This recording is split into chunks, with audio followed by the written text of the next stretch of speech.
I got my vaccine last weekend, my first shot of Moderna. And I know a lot of people who have talked about tearing up when they got theirs. But to be honest, mine was a pretty anticlimactic experience. I spent 35 minutes in the car driving to a CVS in Dale City. Traffic was unusually heavy, according to Google Maps. I waited in a short line in the cosmetics aisle, got a prick in my arm that I hardly felt, sat in a folding chair for 15 minutes and left. I didn't even get a sticker.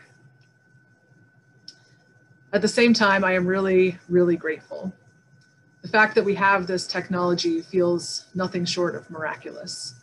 There are so many people around the world I know who will not have access to a vaccine anytime soon. And despite the traffic, the process was really easy and painless. Last year, as we celebrated Easter, we were at the beginning of this pandemic, although I'm not sure that we knew then that it was still the beginning. The news was filled with death, and a lot of us were really on edge, and we were still getting used to everything being moved online, and it was generally all pretty un-Eastery. But of course, that first Easter itself started off pretty un-Eastery as the women walked to the tomb. And so there is some beauty in that, when you can claim resurrection when everything around you smacks of death. This year feels different. There's hope on the horizon. Vaccine rollout is ramping up. Restrictions are being eased. Some of us are getting to see our families again for the first time in a long time.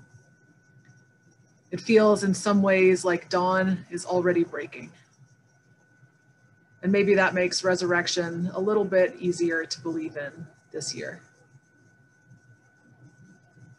And at the same time, it's been a year. It has been a year. And a lot of us are tired and stressed and burned out and grieving.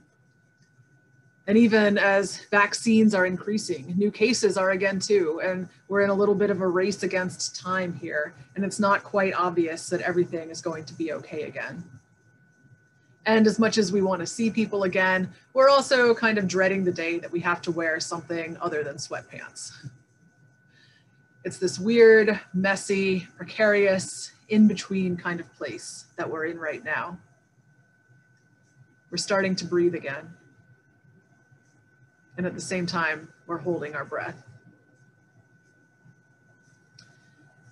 And so this year, it's in the midst of all the messy, precarious, hopeful weirdness that we gather to proclaim and remind each other of the truth of resurrection.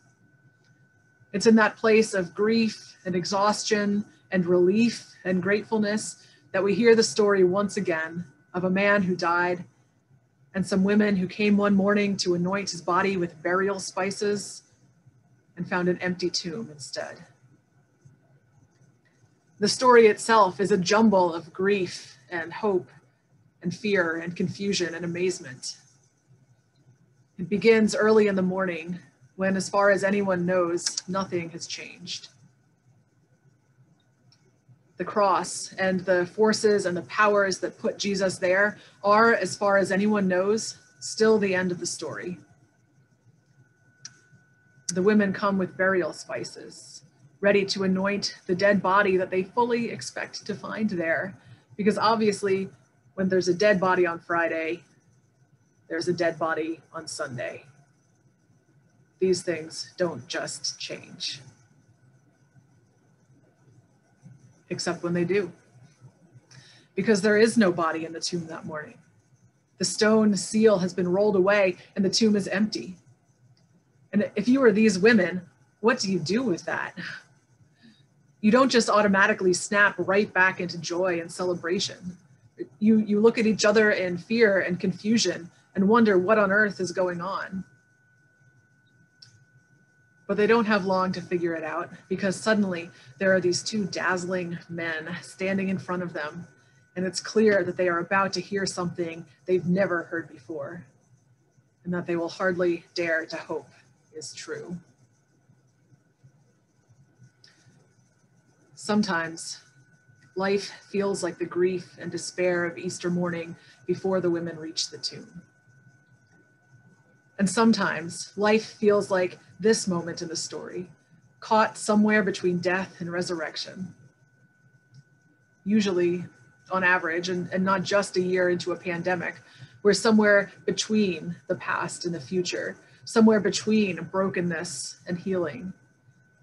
It's messy and it's precarious, and it's part of the Easter story.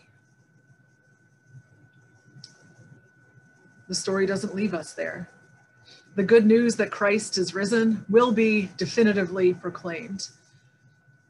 But in the Gospel of Luke, at least, that news isn't just announced straight away. Instead, the dazzling men there outside the tomb begin with the question, why do you look for the living among the dead?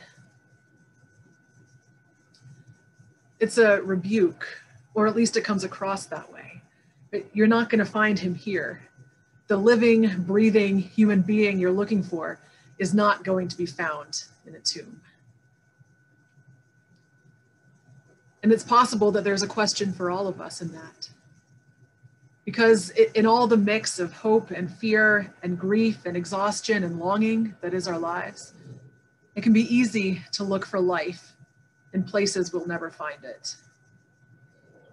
How often do we find ourselves looking for life, for meaning, for hope, for redemption in the accomplishments we can rack up, the promises of things that we can buy, or in the self-righteousness of our own prejudices, which we strongly suspect that Jesus would share,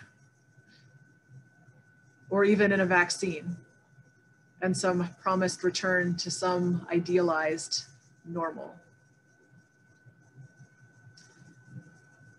Can you imagine two dazzling, angelic creatures looking you in the face and saying, if you're looking for life here, if you're looking for Jesus here,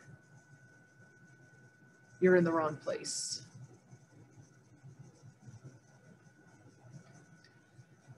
And at the same time, the rebuke seems a little unfair to me.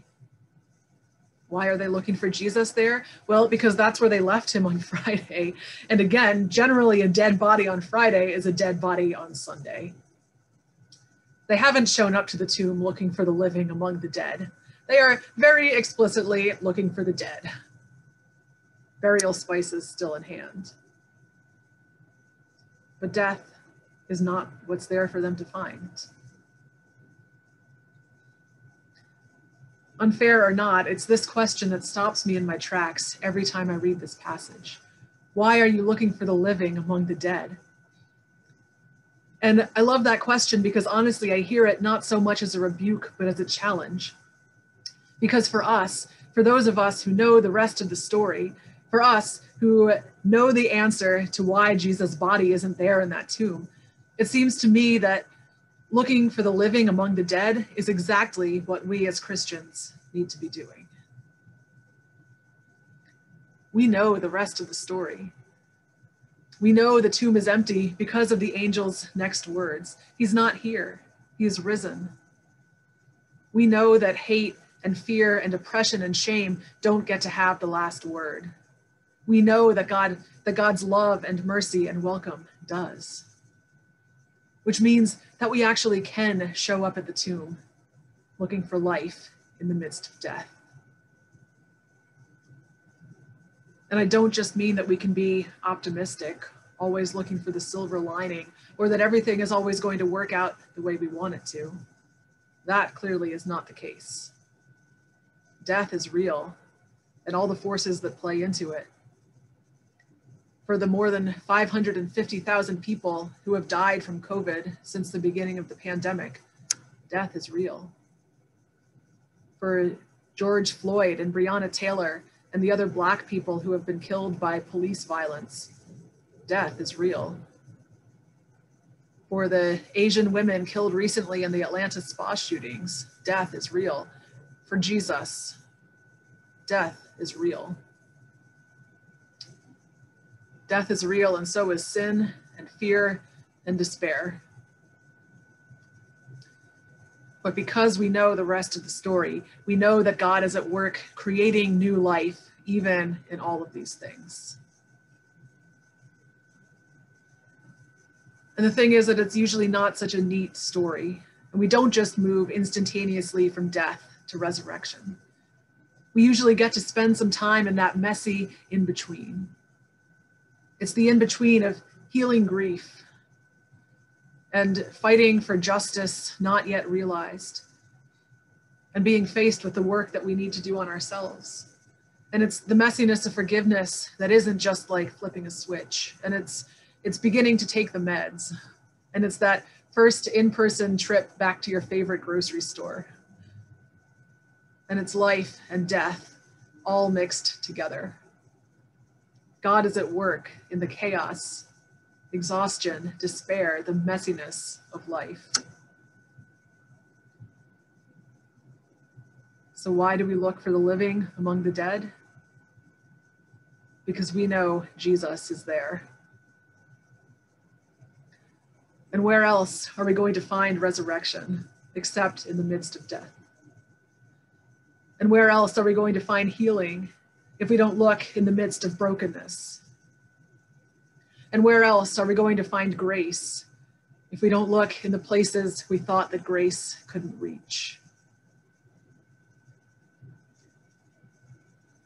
It's been a year, and in some ways it feels like dawn is breaking. And in some ways it feels like the pull of the tomb is just as strong as ever. And sometimes we're looking for hope and answers and moving forward in all the wrong ways in all the wrong places. But even in that in-between, we know the rest of the story. He's not here. He's risen. Go tell the others. He is risen indeed. Amen.